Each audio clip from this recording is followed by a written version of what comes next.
Welcome to Birminology on Lettermen Row, Clark Phillips. Thank you for taking the time this evening to sit and talk with us. I know you're a busy guy. You were on the road this weekend. Where'd you visit this weekend? I was at Cal. Cal, how was that? It was great. It was a fun trip. Got to go with my mother. I feel like it was an eventful trip. That's one of those relationships that you have that's among your best, right? I mean, people see you. You're the fourth ranked cornerback in the country. You're a guy that everyone expects to be at all these huge football programs, but that's not really what you're about. You're about the school and the football program. So aside from Cal, how are those relationships stacking up with the relationships you have at the traditional football powers, Notre Dame, Ohio State, etc.? Well, for me, it's always been about relationships and, building those types of things because along with going to this university, these are relationships I expect to have built and are going to be built for the next 40 years I plan on building. And so I want to be able to go to a university where I can communicate with the coaching staff, communicate with the players, and then feel the comfort level that's needed to attend that university. That's sort of one of those cliche catchphrases right now that you hear a lot of places. This isn't a 4-year decision, it's a 40-year decision. How do you know who is blowing smoke and who's telling you the truth? That's a good question. Well, I think it comes with visiting, and that's where, I have to kind of build this progressively, and with years and with time, I think only can tell who's real and who's not. But also I go to, all of these campuses, and, when you start to stack up visits, you kind of get a good feel for what your comfort level is. You visited Ohio State this spring. You were offered by Ohio State very early in the spring. How did what Jeff Hafley and Ryan Day told you in that first conversation and since then, how have they moved Ohio State into that upper group so quickly? Back to relationships. The relationship that I've been able to build with Coach Hafley is it's really great, and I think that it's only going to get better. From the first conversation to the most previous a couple of days ago, it's been nothing but great things, and him explaining his goal for me as a player, and for the recruiting class and for all the guys that are coming in is it's really exciting to hear from a DB standpoint. As a player that nationally is ranked very highly, as we said, you're the third ranked player in the country at your position, according to 247 Sports, a top 40 player overall in the country. How much communication do you have with guys among your peers and say, hey, this is what I'm feeling about this place, this is what I'm seeing at this place? And has there been any sort of discernible, I want to say reluctance with guys waiting to see what Ohio State is on the field this year, or is there a sense of we know what the Buckeyes are and nothing's going to change? Great question. Honestly, I feel really confident about what the Buckeyes bring to the table, especially after watching the draft and watching prior drafts. I feel like at my position, there's an all-time high for DBs being drafted, and so I feel really confident with that.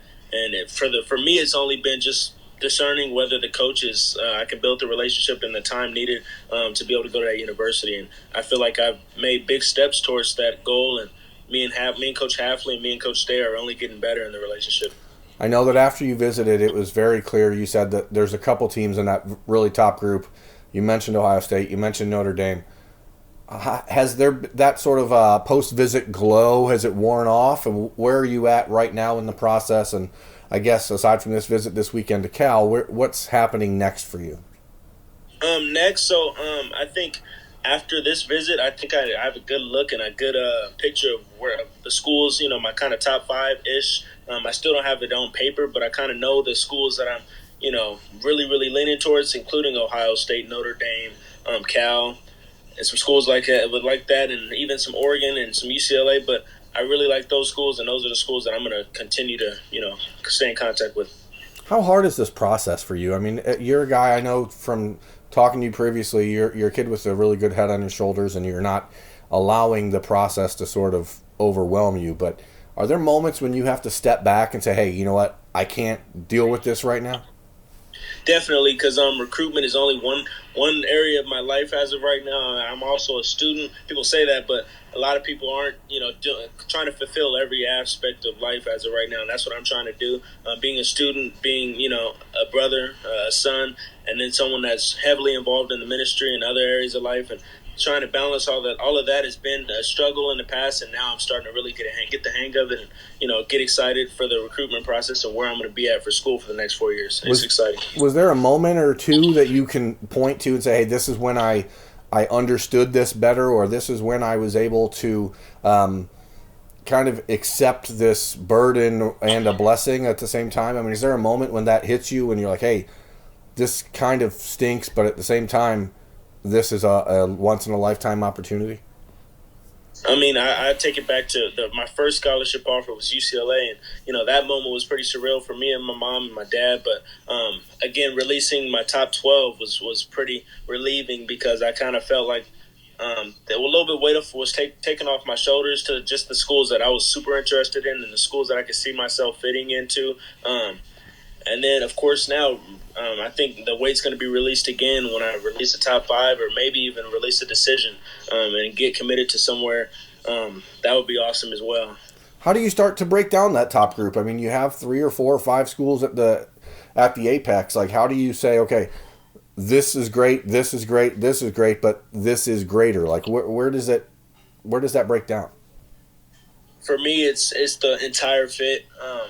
Because at the end of the day, I'm building a great relationship with a couple schools right now, 3 schools that I got in mind as of right now that I have great relationships with and things of that nature. And then I also love the campus, and then I love the football and everything about it. But now it's got to be about fit for me on the campus. What is it like socially? What is it? All of that's going to take, and it's going to weigh into and factor into the final decision, I believe.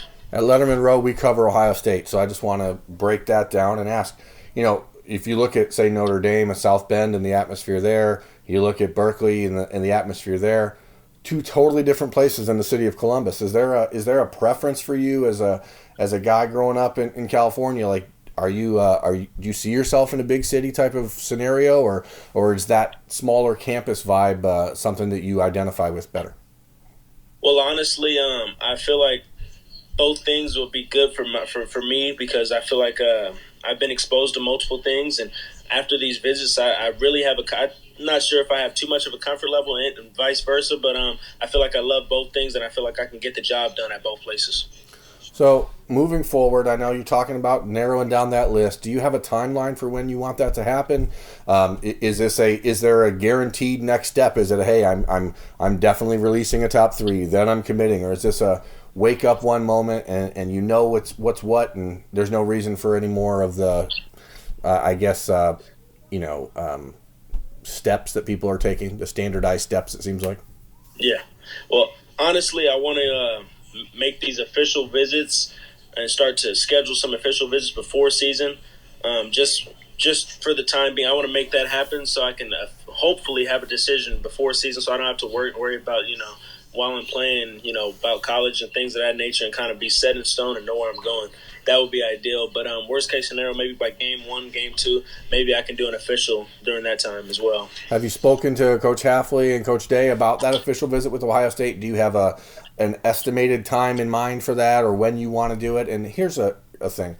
Does it matter if you go make an official visit during a game day? Like, does it change it, do you think, in your mind, like, at all? Honestly, I Coach Halfley brought up a good point to me. He said that before the season, it would be a lot better, a little bit better, I think, in his opinion, because I'd be able to spend more time with him. Whereas on a game day, he's flying around and he's doing things for the guys, and it's more the focus is to win the game rather than to win recruitment at that moment. So I think that there's definitely a value in taking that official visit before season. So are you hoping to knock those out in June, or how do you see that playing out? I'm not sure. As soon as possible, actually. I'm going to start having those discussions with everyone with the schools that I'm, thinking about taking official visits to, and then we're gonna move from there. What do you do to be a regular teenager? Well, I do just about everything, just from playing games to enjoying the family to reading books to listening to music. I do a whole lot. I'm pretty. I enjoy my teenage life. What's your favorite app to waste time on your phone? Oh, Madden Overdrive all day, because my brother and my dad have got that app, and we in game, man, and we tear each other up. I'm the king of course of our league, but of course we dominate. Yeah. Favorite book? Favorite book? Well, I'm reading a book by who is he by? Who is it? Dang, I can't even think of it. But it's empowering dreamers to become achievers, and it's a great book. Ramsey J. Jr. is the name, I think. And basically, it's pretty motivating. I read it, try to read it most mornings before I get the day started. It's pretty encouraging. What number do you wear on the field and why? 21. Previously, it was because of Deion Sanders and all the greats, the Sean Taylors and guys that have wore the number. But now I'm looking to make my own legacy with that number. That is the number I wore all the way through high school. So oh, that's awesome. You've got extra points for that. It's the coolest looking number there is. It's like everything you need. It's pretty great. Oh yeah. When you go off to college and you look back and you say, I want to go home and I miss this meal that my mom makes, what is it going to be? It's probably going to be either fried chicken, or spaghetti.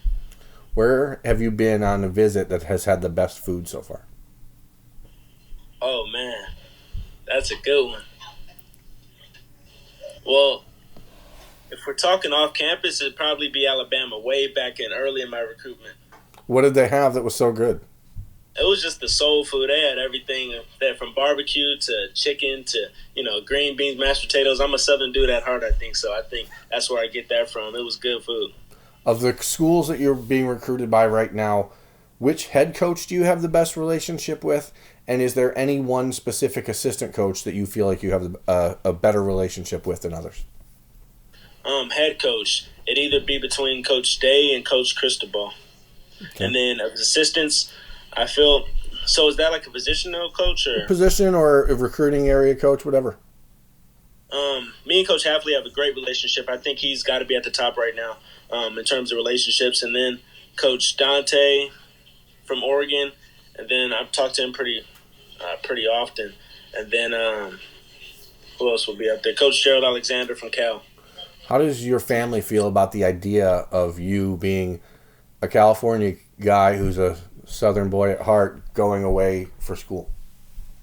Honestly, it's been they understand. My family understands that it's going to be a business decision at the end of the day, and things of that nature. But I'm sure my family's really, really proud that I'm where I am today, and they understand that with that comes, probably a lot of traveling and things and being far away and to accomplish and pursue my goals. And so I think that I look forward to seeing them in the stands wherever I play. Most places are what, 3-4 hour plane ride, right? No longer. Yeah. So. Listen, man, I really appreciate you taking time tonight. I'm going to let you get out of here so you can go enjoy the sunshine out in California. Thanks for joining Birminology tonight, and we look forward to talking to you again. Awesome. Go Buckeyes. Appreciate it. Thanks, man.